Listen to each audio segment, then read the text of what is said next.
Good evening. My name is Justin Lardenois, and I am the chair of the Planning Commission. Welcome to the Planning Commission. Sorry, hold on. Okay. Welcome to the Planning Commission meeting. Please remember to turn off your cell phones. The parking validation machine for the garage under City Hall is located at the rear of the chambers up at the top of the stairs. Following a roll call during summary of hearing procedure, we'll review how the public may provide comment during today's session. At this time, please join me in the Pledge of Allegiance.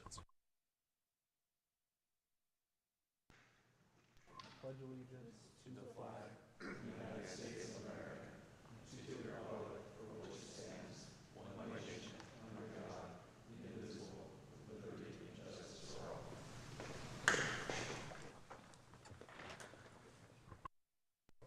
Thank you. Now we'll go to roll call. I'm Justin Lardenois. I'm here. Vice Chair Onellis Wise. Here. Commissioner Borosio. Here. Commissioner Bickford. Here. Commissioner Cantrell. Here. Commissioner Casey. Here. Commissioner Garcia. Not present. Commissioner Alvario. Here. Commissioner Rosario is not present. Commissioner Tordios. Here. And Commissioner Young. Here. Great, we have quorum. All right, now we'll have the summary of hearing. Oh, and Commissioner Garcia is here. All right, now we'll have the summary of hearing procedures. If you want to address the commission, please fill out a speaker card located at the table near the audiovisual technician and deposit the completed card in the basket. There are also speaker cards in the back of the chambers and at the side entrance. The procedure for this hearing is as follows. After staff's presentation, applicants and/or appellants may make up to a 5-minute presentation. During the public comment period, the chair will call out names on the submitted speaker cards and the order received for those members of the public who attend in person. As your name is called, line up in front of the microphone at the front of the chamber. For members of the public who attend by teleconference, the meeting technician will connect those persons who desire to speak to the commission so they may be heard.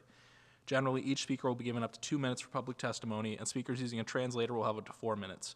At the discretion of the chair, the time allotted to each speaker may be changed depending on the number of items on the agenda, number of speakers, and other factors.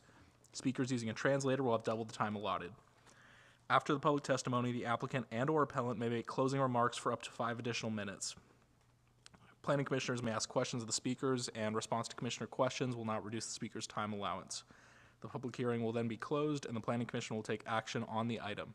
The planning commission may request staff to respond to the public testimony, ask staff questions, and discuss the item. If you challenge these land use decisions in court, you may be limited to raising only those issues you or someone else raised at this public hearing or in written correspondence delivered to the city at or prior to the public hearing. The Planning Commission's action on rezonings, pre-zonings, general plan amendments, and code amendments is only advisory to the City Council. The City Council will hold public hearings on these items. Section 20.120.400 of the Municipal Code provides the procedures for legal protests to the City Council on rezonings and pre-zonings. The Planning Commission's action on conditional use permits is appealable to the City Council in accordance with Section 20.100.220 of the Municipal Code. Agendas and all staff reports for this meeting may be accessed at the city's website. Then we'll go on to Section 1, call to order and the orders of the day. Before we begin, I want to remind the Planning Commission and members of the public to follow our code of conduct at meetings. This includes commenting on the specific agenda item only and addressing the full body. Public speakers will not engage in a conversation with the commissioners or staff. All members of the Planning Commission, staff, and the public are expected to refrain from abusive language. Repeated failure to comply with the code of conduct, which will disturb, disrupt, or impede the orderly conduct of this meeting, may result in removal from the meeting. This meeting of the Planning Commission will now come to order. We'll move on to open forum. This time, we can do public comment to the Planning Commission on non-agendized items. For members of the public who attended in person, please fill out a speaker's card and give it to the technician. For members of the public who joined by teleconference, please use the raise hand feature in Zoom or press *9 on your phone to raise your hand to speak. Each member of the public may address the commission for up to 2 minutes. The commission cannot take any formal item with the item being properly noticed and placed on the agenda. In response to public comment, the Planning Commission is limited to the following options: responding to statements made or questions posed by a member of the public, or requesting staff to report back on a matter at a subsequent meeting, or directing staff to place the item on a future agenda. Staff, do we have any speakers for public comment for items not on the Planning Commission agenda?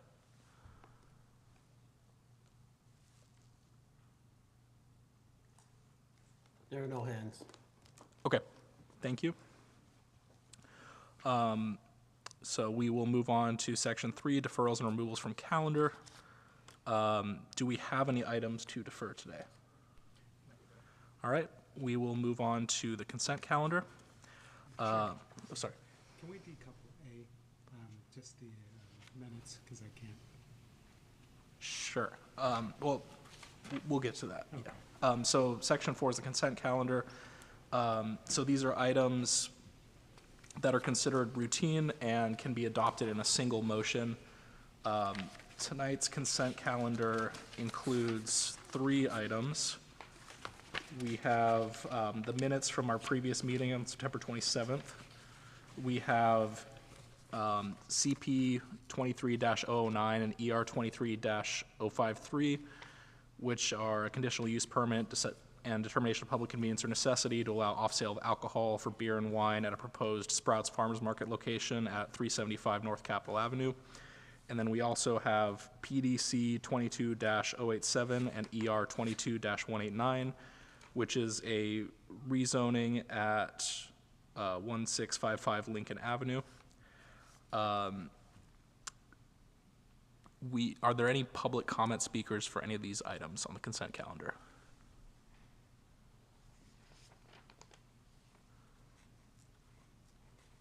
Okay, seeing none, do any members of the Planning Commission want to pull items from the consent calendar? And Commissioner Cantrell, I know.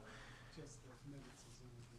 Yeah, and just, does Commissioner Cantrell need to abstain from the minutes discussion if he wasn't here at that meeting? Yes. Okay, great. So we'll pull the minutes from the consent calendar. Does anyone want to pull anything else, or do we have a motion to approve the remainder of the consent calendar? Oh. I had one question for staff on Sure. 4B. Yeah. I don't know if that requires us to pull it. You can ask staff a question. Go ahead.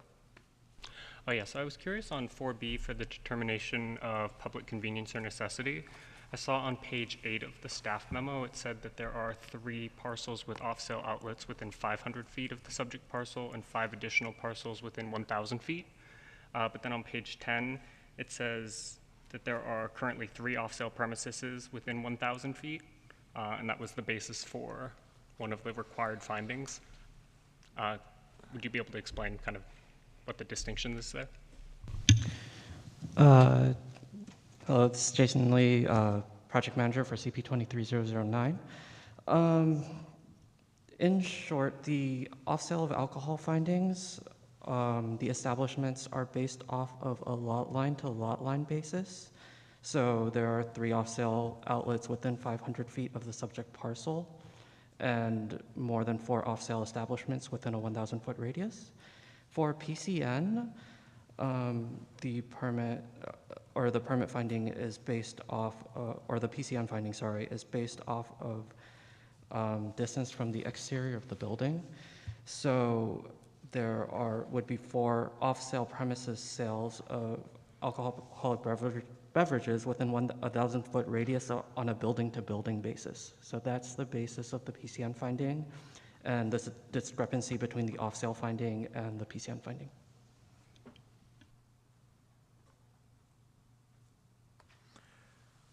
Commissioner Tordias, does that answer your question?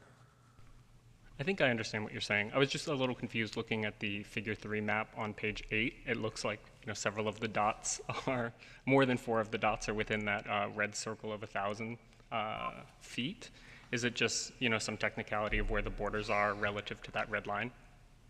Yeah, so the red line there is based off of the parcel basis. So if you look on the site, and I guess I'll share it on Zoom. If you look at the site here, it contains the exterior, the building, as well as the parking lot. So for example, T1426 is the target. That's within a 1,000 foot radius of the parcel. However, the building is, the exterior of the Sprouts is not within 1,000 feet, because you can see the building is at the center of the image, and there's a large amount of parking lot that would be excluded from a building-to-building calculation, as opposed to a parcel-to-parcel distance. That was my only question. And Commissioner Young, I see your hand up. Just before you speak, I've been advised by the city attorney that if we want to go into greater detail on this item, we should probably pull it and have a full discussion. But go ahead.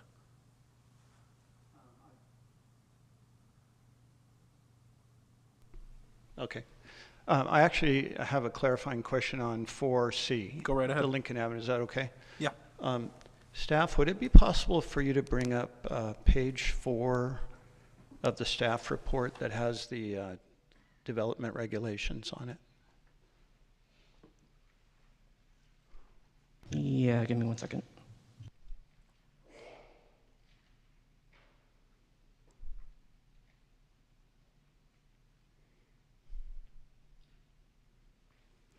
Thank you, that's perfect. I just didn't totally understand the purpose and intent of this table. So if you could just kind of explain what we're seeing here and which regulations would actually apply. Okay, so again, Jason Lee, planning project manager for PDC 22087 as well. So the zoning district that would apply to this at present, because there's no PD permit to effectuate right now, would be the R18 zoning district requirements. However, once the PD permit is effectuated, and again, the PD permit is not being approved today, then the R18 PD plan development zoning district development standards would apply. So the recommendation today is to adopt an R18 PD zoning district with R18 as the base zone. So since there is no permit to effectuate it being heard today, the standard that would apply on the rezoning is the R18 zoning district. However, once a PD permit, or if a PD permit is passed and once the PD permit is implemented, then the plan development zoning district development standards would apply. Great, perfect. Thank you. And Jason, I just remembered I had a quick question about 4C as well. I recall that recently there was a policy change that, if I'm remembering correctly, that plan development rezonings, or rather rezonings required they be accompanied by a plan development permit. Is there a reason that that's not the case with this project? The policy change is actually for general plan amendments. Oh, I see. Sometimes they come with plan development zonings, but in this case, this is a plan development zoning by itself. And I see. yeah, so this is a plan development zoning, and then if it's approved by City Council, then the plan development permit and the vesting tentative map would be heard at a director's hearing. Thank you for clarifying that. Okay, so we had some discussion. The minutes have been pulled from the consent calendar. If there's no further discussion, is there a motion to approve the remainder of the consent calendar? Motion to approve items 4B and 4C. Second. All right, we have a motion to approve items 4B and 4C from Commissioner Tordios and a second from Commissioner Casey. Any further discussion? Commissioner Alverio? Thank you. Yeah, I'd like to make a comment on item C, the development on Lincoln Avenue. I just want to voice that this is exempt from having a community meeting, and I think with web meetings, I think that's something the City Council should look back at because it enables you to deliver that meeting pretty quickly. Secondarily, this development, the city has absolutely no right to deny it because of SB 330. And if the city were to deny it, they'd be potentially up for some litigation. SB 330 was passed under the guise of providing affordability. These houses will sell for $3 million each. There's no affordability. It only just changes the neighborhood and makes an opportunity for someone who's speculating here. So I just want to voice that opinion on the effects of SB 330. Thank you. Any further discussion before we move to a vote? Seeing none, so this is the motion to approve items 4B and 4C. Vice Chair Ornelas-Wise? Yes. Commissioner Brosio, Yes. Commissioner Bickford, Yes. Commissioner Cantrell, Yes. Commissioner Casey, Yes. Commissioner Garcia, Yes. Commissioner Rosario, Commissioner Oliverio. Yes. Commissioner Rosario was absent. Commissioner Tordios Yes. and Commissioner Young. Yes. And myself, yes. So I believe that is 10 yes, 0 no, and 1 absent, so the motion passes.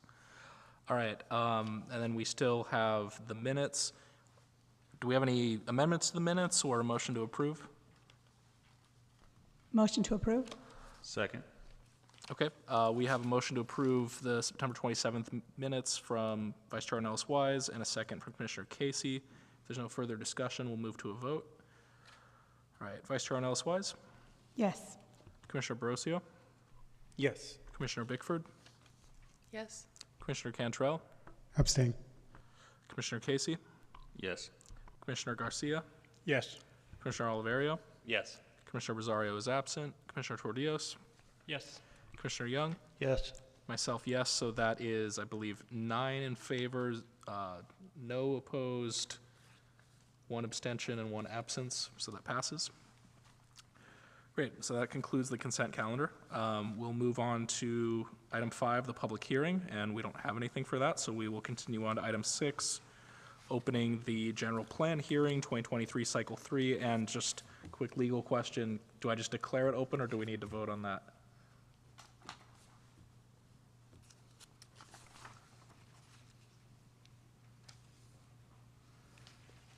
Haven't done one of these in a while. That's a great question. I will.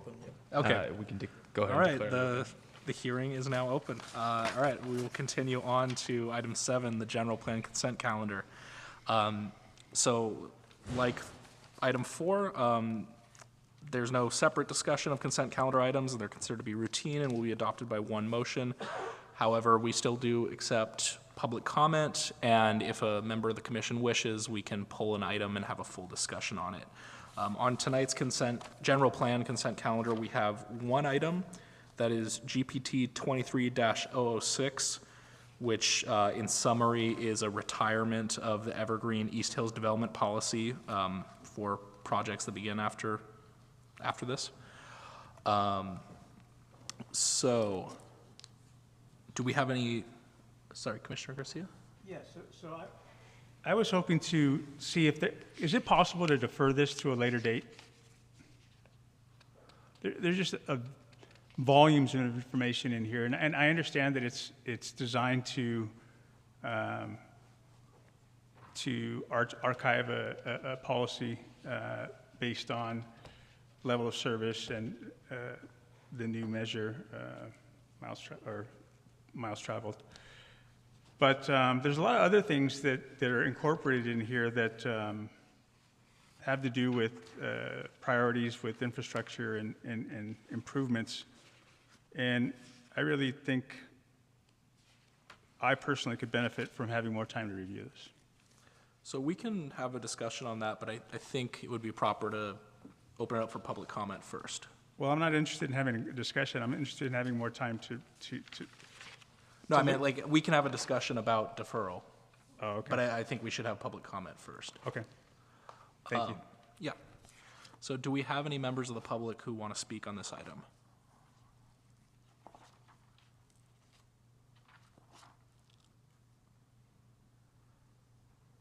Okay, it seems like there are none, so we can go back. And just another quick legal question.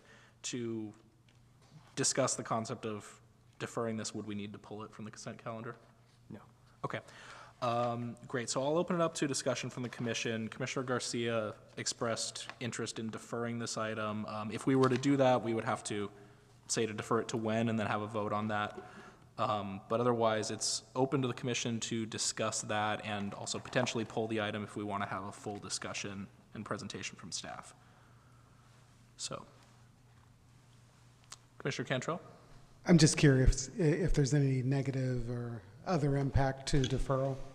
There actually is. So the Evergreen Area Development Policy is still currently in effect, and all the capacity for commercial and industrial is all subscribed. There's no capacity left. There's very little residential capacity left. The council did effectively retire it from the general plan and shut it down about almost 2 years ago now. But because of just staffing shortages and workload issues, we weren't able to bring it forward to commission and council till this fall. As a result of that, I understand there are multiple developments right now that cannot move forward until this is retired. And there's one industrial commercial project that I think it's on King Road that has been actually ready to go to hearing. It can't go to hearing until this is shut down. They're planning to go to a director's hearing, a week or two after the council makes a decision on this, assuming it's to close out the Evergreen Area Development Policy. So it has real economic development implications if this is delayed. Thank you, Michael. Commissioner Young? Yeah, thank you, Chair. With respect, Commissioner Garcia, I'm not in support of deferring it. We get a lot of really complicated projects here. This one is not as significant as some of the others we've had. So I would be in favor of just I'm glad we pulled the item. I think that was appropriate. Have the staff make a presentation and take a vote tonight. So Commissioner Young, it hasn't been pulled currently. Are you saying you want to pull it? Yes, I'd like to pull the item and have a staff presentation. Okay. So we are pulling GPT 23-06 from the consent calendar, and we'll have a presentation. So we'll continue discussion after the staff presentation. Wouldn't we need to vote on that? No, you don't need to have a vote to pull something. Any member of the commission can pull something unilaterally. This is what I didn't want. All right, so is there a staff presentation on this item? Sure, I can give a verbal presentation. Okay. Thank you, Commissioner. Ed Schreiner, Supervising Planner and Project Manager for the colloquially known as the Evergreen East Hills Development Policy Retirement. Obviously, this was, as Michael stated earlier, essentially retired by the City Council in December of 2021. And as he stated, basically just because of staffing shortages, we haven't kind of completed this last remaining task, but basically all references to the Evergreen East Hills Development Policy have been removed from the general plan. However, also within the general plan is a reference that essentially states that all adopted development policies are part of the general plan. So that's why this is coming forward as a general plan text amendment, even though there is not any actual textual modifications to Envision San Jose 2040. Essentially what the retirement of the policy does is it does keep the policy in place for all projects that have been approved prior to the date of this retirement, which we expect to be sometime in early December, once the ordinance becomes effective, assuming that Planning Commission recommends approval and City Council adopts the approval as well. And as Michael stated, there are a few projects in the pipeline that planning is currently reviewed that are essentially ready to move forward once this policy is retired. Just historically, as you're probably well aware, the Evergreen area is sort of a area where there's limited access in and out of it. So for a period of over 3 or 4 decades, there's been various policies in place to help address traffic impacts as well as some other issues for the Evergreen area.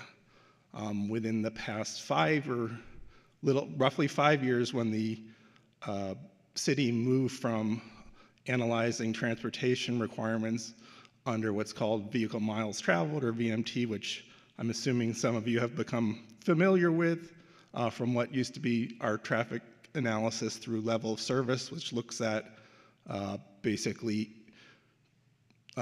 signal-controlled intersections and the backups at those, which is essentially what the Evergreen policy was based on, and kind of no longer really has applicability with the move to VMT. Essentially, our move to VMT serves the same purpose as what the old development policy serves.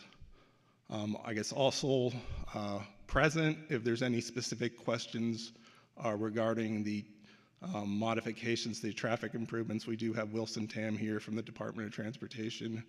He may, if there's more specific questions about that, he may be able to answer that. But essentially, basically the projects that have been built or are in the pipeline should provide enough funding to complete the transportation improvements that were designated by the development policy. And again, staff's open if there's any other questions regarding that. And the reason why the policy, we're calling it retirement, but it's actually an amendment. So it's retiring it for all, as Ed said, all development going forward, but it still exists for development that's already been approved that hasn't been built or under construction. And the reason for that is that we want to still be able to collect the traffic impact fees from that development to fund the transportation improvements that were identified in that plan. And if we retire it wholesale, then those people just got off the hook on the traffic impact fees that they agreed to pay for when they were approved, some years ago. So that's the reason why it's still in effect for existing development that either has, or existing entitlements that haven't been completed. Yeah, and if you have any further questions, we'll be happy to ask them. Answer them. Thank you, Ed and Michael. And at this time, told by the city attorney, I should open it up for public comment. So do we have any members of the public who want to give comment on this item? And if there are none, we can go back to the commission. I see Commissioner, there nobody? Okay. I see Commissioner Bickford has her hand up, so go right ahead. I have a question about, when I read the documentation, it appeared that there were some projects that are sort of waiting in line for this to be removed. And what is the impact of the removal of the fees from those projects? I mean, it sounds like when we retire this, they will no longer be required to pay some of these fees? Right, so the traffic impact fee is tied to the area development policy. So what we're proposing is that fee would still apply to development that's been entitled already and not built.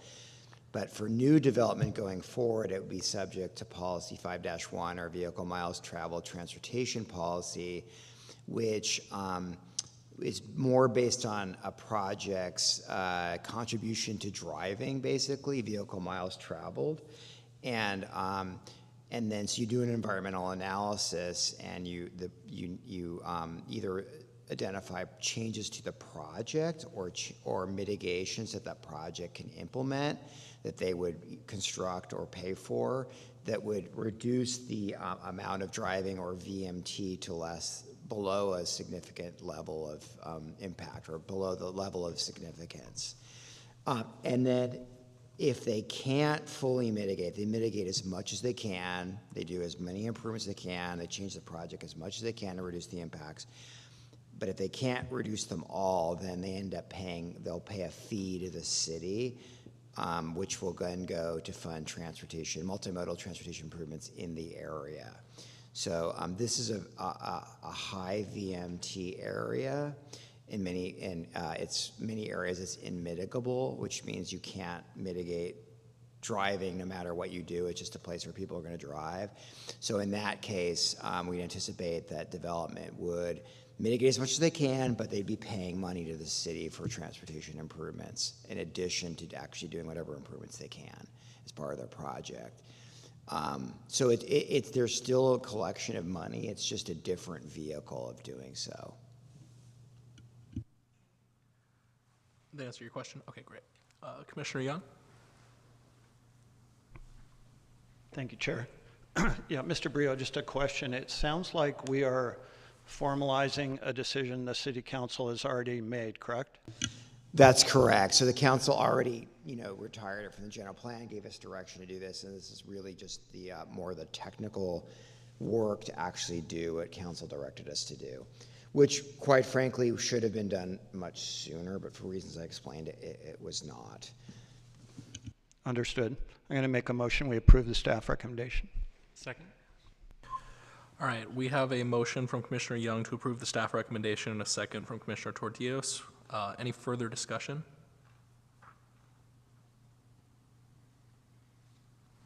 And if there's none, we'll go to a vote. All right, Vice Chair Ornelas Wise, Yes. Commissioner Borosio, I wonder if we weren't quick enough to raise our hand over here. Oh, I I'm so wonder if we sorry. can- No, let's suspend the vote then, my bad. Thank you, Commissioner Chair. Borosio, go ahead. Thank you. It was my additional question. Oh, there's okay. There's a reference here to the September 2023 Evergreen East Hills Development Policy Nexus Study Update, which I could not find. And I would like staff to tell us what was in it, if they can.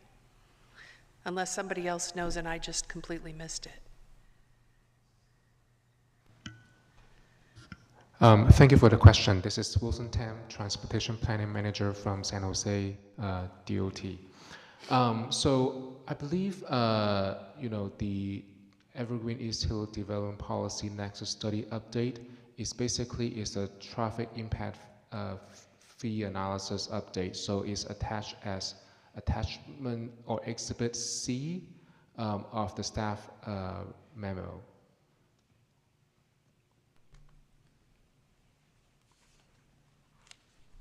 Thank you. Commissioner Garcia? Again, I asked for support as the planning commissioner for District 8, and I don't think it's, after 2 years of delaying this implementation, it's too much to ask to delay it 2 to 4 weeks. And that's what I'm asking. I'd like to make a motion to put it on the calendar for a future date in November.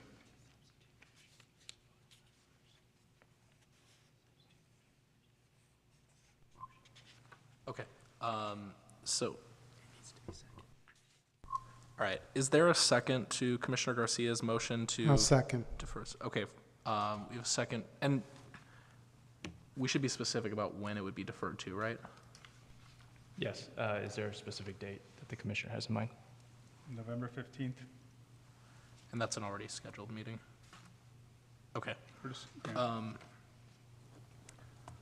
All right, and so, sorry, city attorney's told me process-wise, we would vote on the substitute motion, rather, Commissioner Garcia's motion is considered a substitute motion. We would vote on that first. Yes. And we don't have to vote to do the substitution. We're just voting on the merits of the motion, right? Vote on the substitution motion to defer this item to the November 15th. Right. So if it passes, then our discussion is done, and then if it fails, then we would consider Commissioner Young's motion. That's correct. Okay. All right. Yeah, so there's a motion from Commissioner Garcia to defer this item to November 15th, and a second from Commissioner Cantrell. And see, Commissioner Young, you have your hand up. Yeah, thank you, Chair. Commissioner Garcia, in order for me to vote on this motion, I would need some more information from you as to why you think it should be deferred. Again, my reading of this, and maybe I'm not familiar with all the details. I know you're from the district. I respect that. This appears to be a formality. The City Council has already made a decision to retire this policy. We're voting to carry that out, something which probably should have happened a while ago, but I think it was a staffing shortage issue, maybe during COVID. So in order to support your motion, I would need more information from you as to the reasons that you think it's important to defer it. Yeah, please. Thank you for the opportunity. So the reason that I'm asking to defer it is because it's not just, as was expressed, it's not just the retirement of a policy, it's an amendment to a policy. And it changes some of the mitigations that are going to happen, that were scheduled to happen. It's basically changing, making amendments to what's going to mitigate traffic concerns. Regarding things such as bike lanes, right turn lanes, and things of all that, things of that nature that I think require a closer look before I don't want to speak negatively of it, but there's things in here that I do have concern with, but I think it merits a closer look regarding the amendments.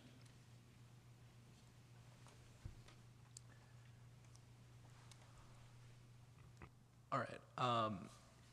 I don't see any other hands up, but I just want to speak on this myself. So with respect to Commissioner Garcia, I agree with Commissioner Young on this. This is a policy that in many ways already has been retired. And the difference between retirement and amendment, I think in this case is itself a bit of a formality because this will continue to apply to existing projects, but it just won't move to new project or apply to new projects moving forward. But That's only one aspect of it. and this is also part of the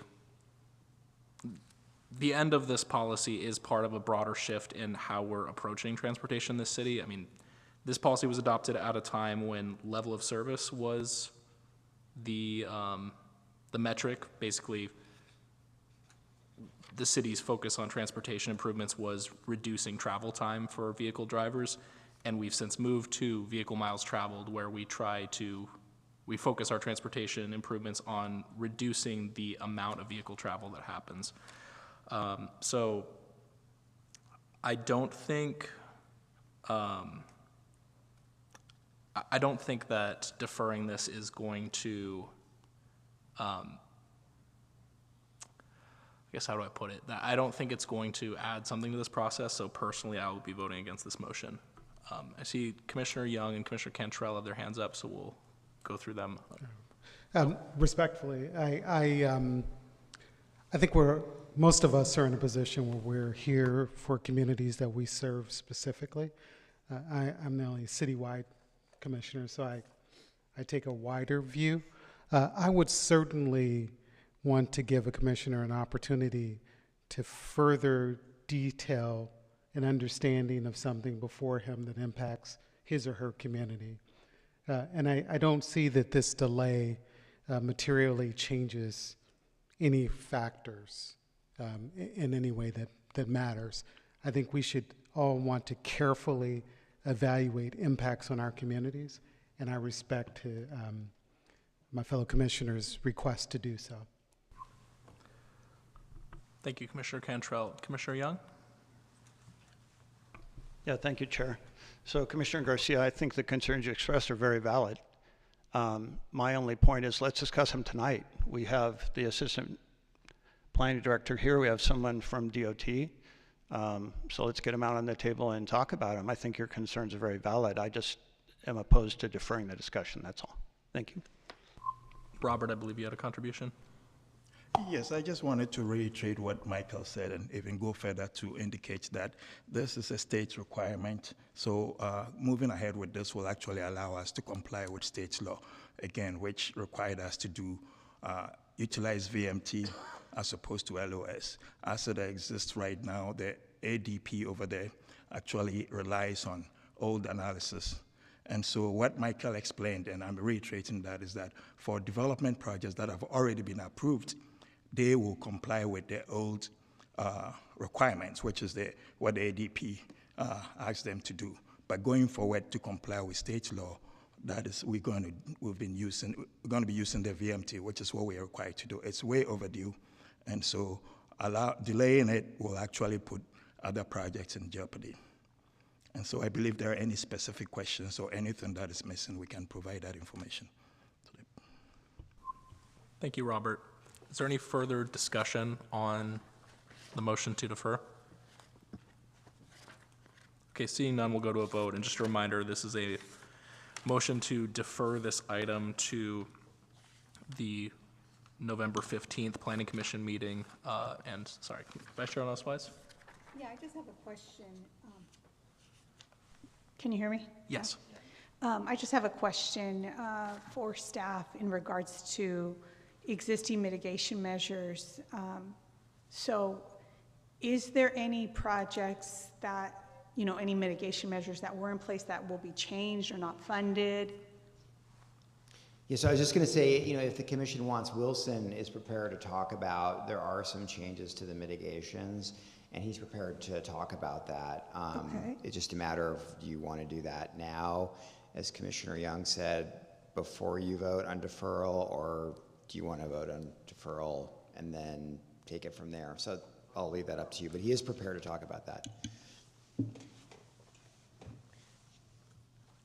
Would anyone on the commission like to hear more about that? Okay, if not, we can go on to the vote. So the motion we have on the table is to defer this item to the November 15th Planning Commission meeting. If this motion passes, then that'll be the end of our discussion, and we'll have that further discussion on the 15th. If it fails, then we'll go back to commission discussion. We can consider Commissioner Young's motion to approve the staff recommendation. So for the vote on deferral, Vice Chair Ornelas-Wise? Yes. Commissioner Borosio? Yes. Commissioner Bickford? Yes. Commissioner Cantrell? And just clarification, yes is to vote yes for deferral? Yes to defer. Okay, yes. Okay, Commissioner Casey? No. Commissioner Garcia? Yes. Commissioner Oliverio? No. Commissioner Rosario is not present. Commissioner Tordios? No. Commissioner Young? No. Myself, no. Robert, what is the vote count there? Tie 5 no's, 5 yes. Okay, so we have 5 yes, 5 no, and one absence. So yeah, motion fails in this case. So now go to the underlying motion? Yes, Commissioner Oliverio. That's where we're going next. All right, so do we have any further discussion on this item before we vote on Commissioner Young's motion? All right. Okay, Vice Chair Ornelas-Wise? Yeah, before we vote, I would like to hear what staff has to say in regards to the change in mitigation measures. Thank you, Commissioner. Wilson from DOT. As we noted, we updated the Nexus study, which is attached as Exhibit C of the staff report. And what this Nexus studies did is that under the spirit of the originally adopted Evergreen policy, there were 20 intersections that were originally thought to be impacted by the future development in Evergreen. And so the TIF program was created to support the funding of the construction for those 20 intersections. As of today, 5 of the intersections have been completed, so there are 15 remaining. And so what this Nexus study does is that it kept track of all the development that has happened since 2008 to now, based on a better understanding about where are the actual locations of the development that have been built, what kind of modifications would be appropriate for those remaining 15 intersections. The projections that were done back in 2008 was based on an analysis, some basic understanding about where the development may go, but we don't have the actual information. Unlike then, now we have more information. So that's the genesis of the Nexus study update. So based on that analysis, we modified the scope of the remaining 15 intersections. In addition, we also added the scopes for 2 of the 5 intersections that have been completed with additional scopes to further improve those intersections. So altogether, there are 17 intersections that will be recommended as part of the status, part of the Nexus study update. I also did an analysis of the amount of impact fees that have been collected to date, which is about $6.7 million as of today. And the Nexus study did a cost estimate update for those 17 intersections and recommended that the collected fees to date would not be able to fund all of the 17. However, we did a priorities of those improvements based on the needs and recommended that 12 of the 17 intersections can be funded from the collective fees to date.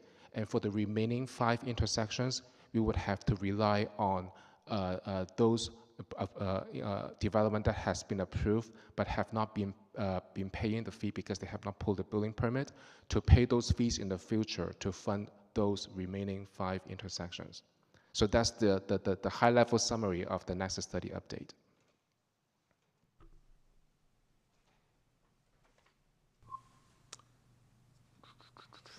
Sorry, the speaking order is sometimes kind of confusing on this interface. I'll just go with Vice Chair Ornelas-Wise.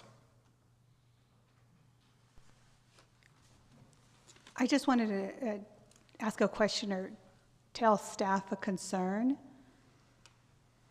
think they're talking. So one of my concerns, you know, is that the fatalities that have happened, I know specifically there's been a lot of pedestrian fatalities, and so that is a big concern of mine, especially on Capitol Expressway, Silver Creek.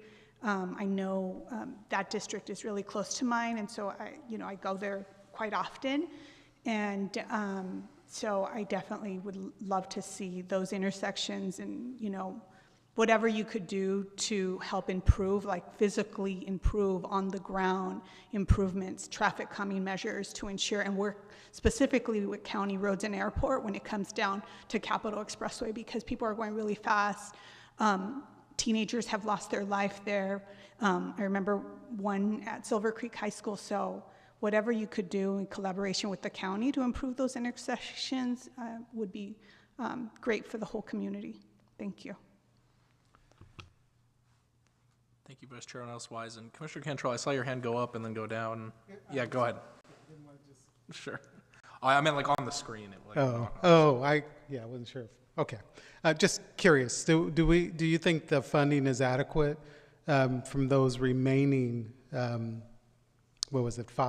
intersections from the funding source? Is that adequate to make repairs on that eventually? Or are you going to be looking for some other funding later? The payment of the new fees is outside of the city's control because the timing is based on when the developers, the approved development, is willing to pull a building permit. So that means like we don't know when the new funding will be available to fund the remaining 5 intersections. So at the same time, the city will continue to seek additional funding sources where the opportunity arises to help fund those improvements. But technically, we would have to wait for the additional funding to come to pay for those remaining 5. However, as I said earlier, the existing funds that we have collected to date would be able to pay for those 12 locations. And in fact, DOT is going to bring an annual traffic impact fee status report to council on November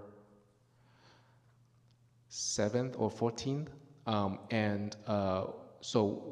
the TIF report will explain about the statuses of our construction for those 12 intersections, and we will lay out how much of the funding that we have collected to date have progressed towards the design or construction for a subset of those intersections. Okay, and what's the time frame for those 12 intersections the work being complete? Yeah, and the TIF report I mentioned earlier about presenting to council on November 14 will have the timeline for those intersections. I don't have those timelines specifically in my mind right now, but we have started progressing, I would say, roughly 4 to 5 of the locations. Would you estimate months, years, date? For the all of the 12? Correct.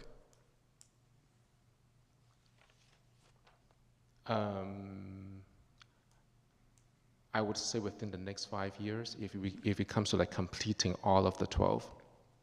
And you feel in 5 years construction costs won't increase? It will increase. Yeah, certainly. So the likelihood of actually completing all 12 is at risk at that point as well, right? Yes. Okay. All right. Thanks. And we have been collecting interest from the program. But as you said, the interest does not catch up with the inflation. Commissioner Bickford? I want to go back to the question I think I was trying to ask earlier. It's about, so if we're making the TIF applicable to future projects, and we're substituting the LOS with the VMT, is that an equivalent substitution, or is it an unequal substitution of dollars into the support for the missing projects, or the projects we're not able to get done with the funds that we have? Is my question clear?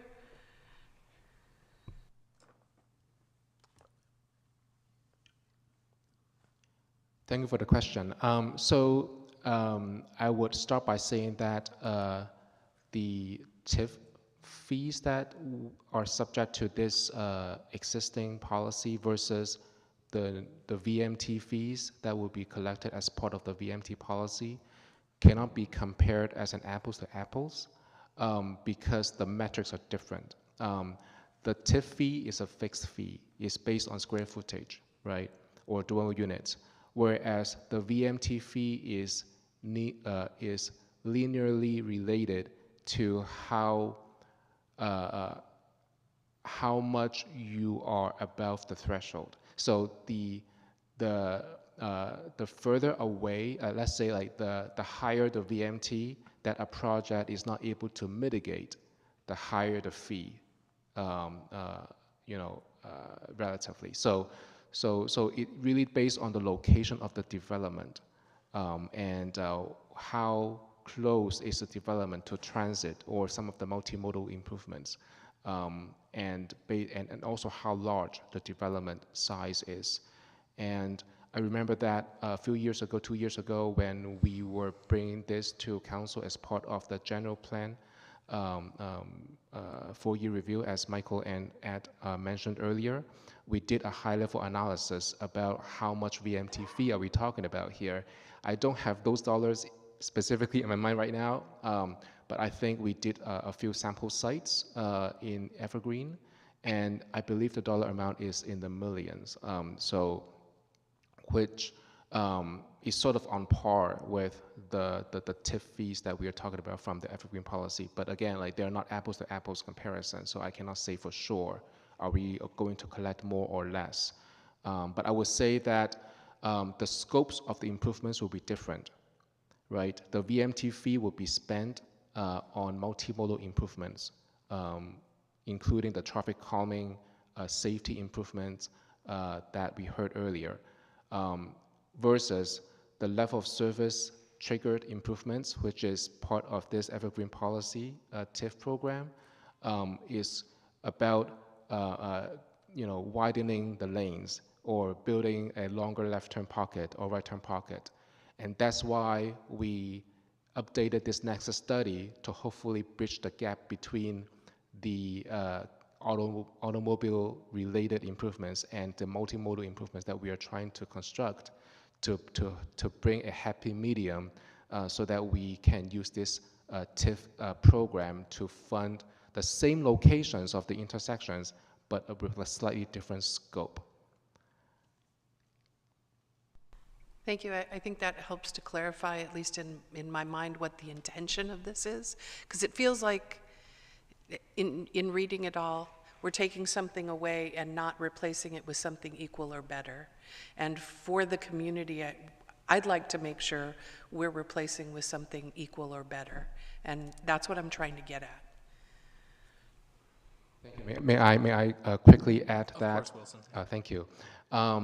So the Nexus study update is not meant to be what we call a transportation plan for an area, right? The Nexus study is just trying to tie a previously identified impact to mitigation. So there is some CEQA-related restrictions as to how much we can study, right? But if we are looking at developing a transportation plan for the entire Evergreen area and then find funding sources to support those, that would have to be a separate process, kind of similar to, you may have heard about the bike plan that the city has, the downtown transportation plan, the movimiento multimodal transportation improvement plans. Like those are more holistic and really looking at transportation improvements that DOT can help fund. Yeah, and I wouldn't characterize that this is getting less on the intersections of the community. It's different. There's been a wholesale shift in the city away from moving cars as fast as possible. And that's the primary purpose of transportation planning and improvements, to how can we make, as Commissioner Ornelas-Wise said, these streets safer for pedestrians and bicycles so other people can get around, while at the same time allowing cars to get where they need to go. So there's a shift in the focus, and this change is a reflection of that larger shift that's happened over the last 5 years, both at the state level with state law changes from LOS to VMT, but also with our general plan. I also wanted to add that we are changing for the better. One is based on efficiency, which is the new one, and the previous one is based on just volume. So from a sequence standpoint, whenever there's an impact, we need to mitigate. And in this instance, the mitigation is going to be based on efficiency. And it's actually a change for better. It's an improvement. All right, on my list here, I have Commissioner Barroso, followed by Commissioner Garcia. Perfect, thank you. Good evening, everyone. Two questions. Is VMT, is this the last pocket of San Jose that has not been amended, or does it still exist in other parts of San Jose? And then I have a follow-up question.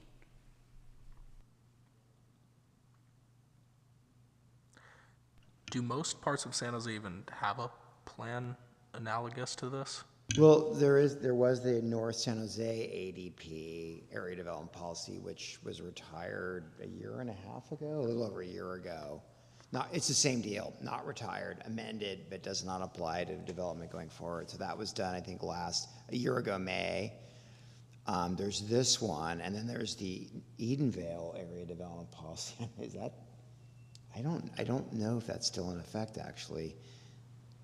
I think that is still in effect. Is it still in effect? Mm-hmm. Okay. But the program is different for Edenvale. But There's no fee. Yeah. Okay. Mm-hmm. Okay, I'm just trying to get an understanding if this is something that, it's the last remaining of, an old practice, we're moving on to something bigger and better. But is it safe to say, right, and I imagine Evergreen area, if you're going to develop in undeveloped areas, which is closer to the foothills, which is further away from the highways and the expressways, which I imagine the VMT would have brought in more money, right, if I heard correctly. So the TIF for development on the foothills, it's a better deal. Is that, or is less contribution to mitigate some of the potential traffic that it will create? Is that sort of true? Well, before Wilson answers, there's not a lot of development opportunities for housing, at least in the foothills. That's a very long conversation. There is vacant land up there. It's planned for industrial. There was a developer that put a ballot on the measure called Measure B. The city countered with Measure C. Measure B went down in flames. Measure C was voted by the voters. It'd be very hard to convert that industrial land to housing now. So just to make that clear, but if you were building a house on a vacant lot, I don't even know if this would apply, but so there's not a lot of development opportunities in that part of San Jose. The biggest development opportunity, of course, which we're going to be talking about with the community over the next 9 months to a year, is the Pleasant Hill Golf Course. So, I mean, that's really the big opportunity we'll be talking about them, which is, I guess, sort of the foothills, kind of, sort of. But yeah. But your question about if someone's paying a VMT versus a TIF fee, the difference, I don't know. Do you have any? Wilson kind of went over that already, but I'll let him. Thank you, Michael, and thank you, Commissioner. I would say that the intent of the VMT policy is not to collect money, if that makes sense, right? The intent of the policy is to discourage brownfield development from happening and encourage more infill, more urbanized development from happening to happen. And so that's why we create this VMT fee program, right, to make that, like, to discourage development from considering to build in the Evergreen area. However, we acknowledge the fact that we are in a housing crisis, and there are some projects that we should consider at least in many different areas of the city, despite being further away from the center of the city. And therefore, we create this VMT policy to allow that conversation to happen. And the VMT program is, or the VMT fee is one of the many community benefits that the council can consider to potentially override any potential VMT impacts. So that's the mechanism that is established for that conversation to happen. But I would say we are not trying to use the VMT policy to say, hey, we encourage you to build everywhere, we just need to pay. we just need you to pay. That's not the original, that's not the main intent of the policy. Perfect, thank you. Thank you for the clarity. And my second question is, was the decision that the council made, was that a unanimous decision?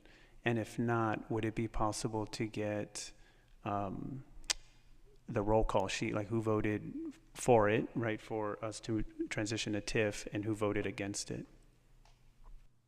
It's definitely possible to get you the roll call vote. I can't tell you the vote off the top of my head, but I can tell you that this was not a controversial item. Unlike things like missing middle opportunity housing or some other things that went to council, this was pretty straightforward. Is it possible to know if the current district, and I forget the district number. District 8. District 8. Was it council member Arenas who, is it possible to know how she voted for this? Michael? Yeah. I was going to say, sorry, Michael. I actually included in the staff report was an attachment, which was the resolution for the general plan amendment that essentially retired this policy. And again, it's always a little unclear, but according to the resolution, it was passed unanimously. If you look at, I guess, page 7 or page 6, it essentially says ayes: Arenas, Carrasco, Cohen, Davis, Esparza, Foley, Jones, Jimenez, Mahan, Perales, Licardo, and noes, none, absent none, disqualified none. So that's, again, I think that's that was included as, I believe it's Exhibit D. Yes, it's Exhibit D on the staff report. So it was recommended for approval unanimously by the City Council. Thank you for the clarity. Commissioner Garcia, I'd seen you on the speaker order, but not anymore. Do you have further comments? So again, a lot of these mitigation measures are consistently being changed from we were going to add a stoplight to now we're going to do this, and consistently putting in these bike lanes, the Class 4. I'm not sure exactly what a Class 4 protected bike lane is, but if it's the new ones that we've seen, I could tell you that all it's done is created more traffic in Evergreen. Nobody rides their bike from Evergreen to work. I drive 16 miles each way. I don't see anybody riding their bike on these slopes to and from work. And so one of my concerns is how we're changing the mitigation measures and spending a significant amount of it on bike lanes that are eliminating right turn lanes that used to exist, because of the shoulder on the road. And then we have these beautiful bike lanes that nobody's using because they're just simply not practical. So that's one of my concerns. Thank you. Any further discussion from the commission? All right, seeing none, we have a motion on the table from Commissioner Young to approve the staff recommendation, so we'll go to a vote on that. Vice Chair O'Neill-Wise? Yes. Commissioner Barroso? Yes. Commissioner Bickford? Yes. Commissioner Cantrell? Just a small thing. I would have liked to give my other commissioner here an opportunity to delve more deeply into this. He has a binder of 200 pages of information here, and I agree he should have had more time to digest.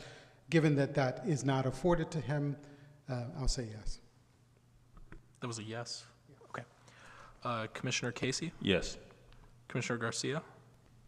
No. Commissioner Oliverio? Yes. Commissioner Rosario is absent. Commissioner Tordios? Yes. Commissioner Young? Yes. Myself, yes. So I believe that is 9 yes, 1 no, 1 absence, and it passes. Is that correct, Robert? Yes, that's correct. Okay, thank you. All right, that concludes the general plan consent calendar. We have item 8, which is the general plan public hearing, which we have no items for. So we'll move on to item 9, which is to close the general plan hearing for 2023 cycle 3. All right, then we have item 10, referrals from city council, boards, commissions, or other agencies. Robert, do we have anything for that? Yes, there was no city council meeting yesterday, so there's no report from there, but previously there was a... Oh, sorry, for referrals. Oh, no referrals. Okay, yeah, sorry. Then we'll go to item 11, good and welfare, and then now we can take the report from city council. So no report from yesterday, but... Oh, yeah, I think it's on. Oh, now it's off. No report from yesterday, but September 27th, there was a conforming rezoning that was approved. That we had discussed on this commission? No, it Oh, goes, yeah, it goes to city council directly. Gotcha. Okay. Thank you, Robert. For item B, we have subcommittee formation reports and outstanding business. Anything for that?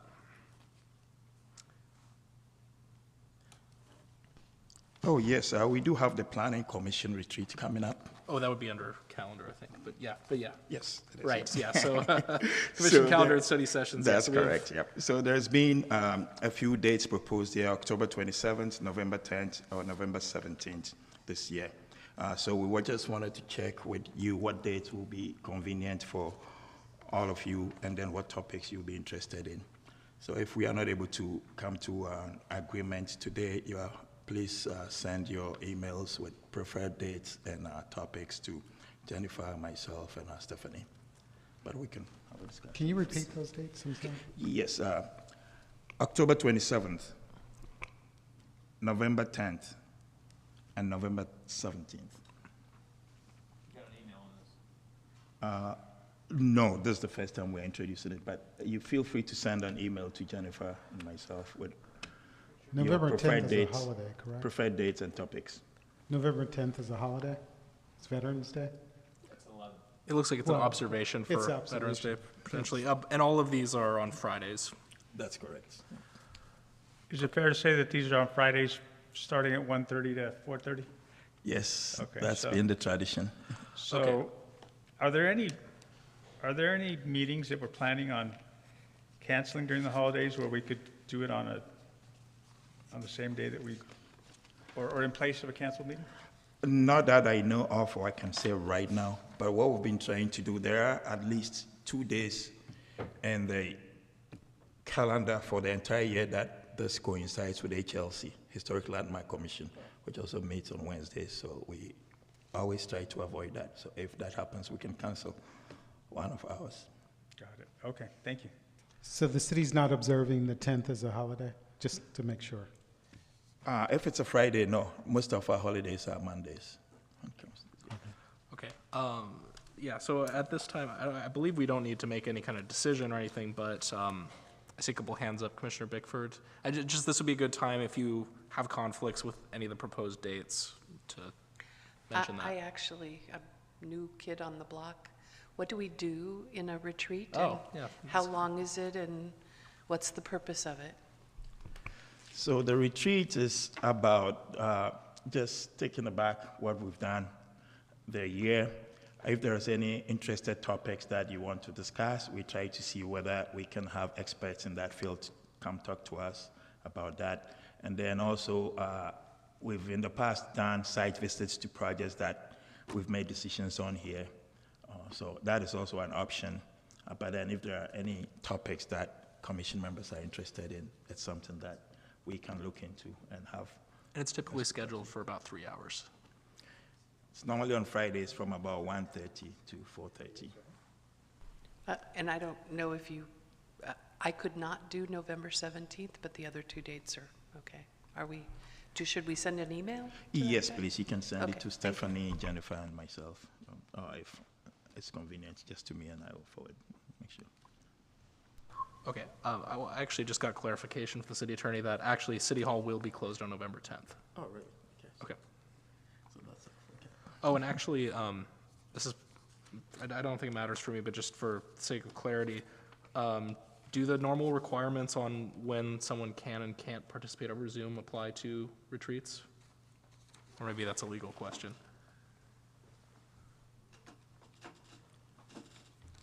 That's a great question, and something that we could look into further. I believe this is, since this is not a normal planning commission meeting that's noticed and open to the public, that Zoom may not, those restrictions may not apply, but.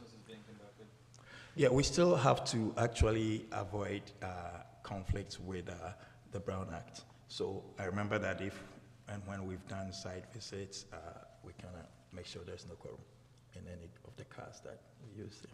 Okay. But yeah, just wanted to put that out there just because I'm curious, because I know some folks might have conflicts with the time of day. Okay. If anybody else has, concerns or conflicts to bring up, you can do that now, but I also encourage everyone to email staff, Stephanie and Robert, with both your availability and any topics you'd like to have covered at the retreat. And then I think there was a deadline that Stephanie gave for that. Yes, next Monday. Okay, next Monday, which is October 16th. Thank you. Okay. Is there any further discussion on the study session?